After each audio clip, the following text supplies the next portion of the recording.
Il est beau, il a la classe. Lambert Wilson, pour entrer libre, c'est un peu notre chouchou. C'est vrai. À 57 ans, l'acteur a déjà tourné dans plus de 160 films. C'est parce que je suis très vieux, c'est pour ça. Ouais, Sa spécialité, le grand écart entre films d'auteur et films plus grand public. Dans Enragé d'Eric Hanzo, on le retrouve dans un film de gangster à braquage et course-poursuite. Arrête-toi! C'est quoi ça? Il y a une gosse derrière! C'est ma fille, ça conduit à l'hôpital! Non, putain! Ferme ta gueule et démarre!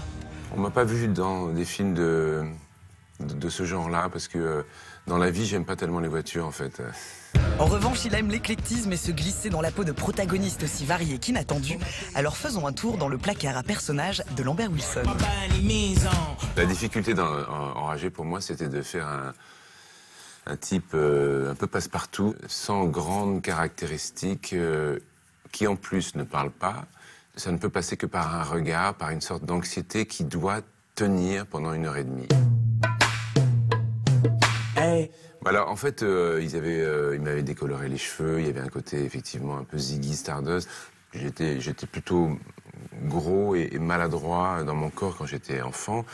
Ce qui fait que quand j'ai été un jeune comédien, j'étais très narcissique. Je m'attachais beaucoup au visage, à la beauté, etc., aux dépens du travail sur le personnage. Parce que c'est un tel accomplissement déjà d'être mince qu'on a l'impression que c'est le plus gros de la bataille.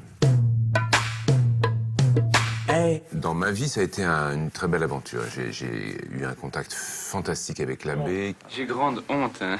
Quand le modèle est présent et qu'il est devant vous, on peut toujours puiser dans sa gestuelle, dans sa vibration presque. C'était le cas avec l'abbé, qui était très souvent sur le plateau. Mes amis, au secours. Une femme vient de mourir de froid sur le trottoir du boulevard Sébastopol. On est obligé de renoncer à une certaine partie de la transformation parce que je ne suis pas imitateur. Moi, je fais un autre travail. Je suis acteur, donc je recrée un personnage. Hey.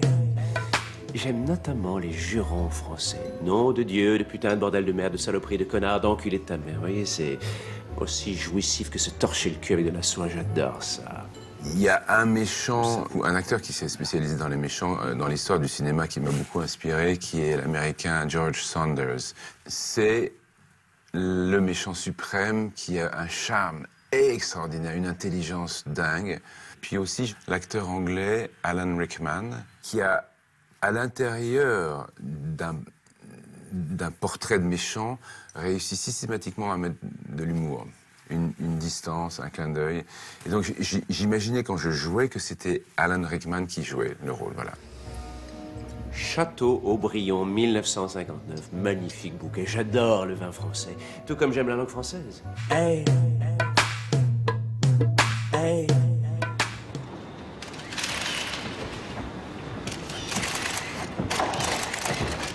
Monseigneur.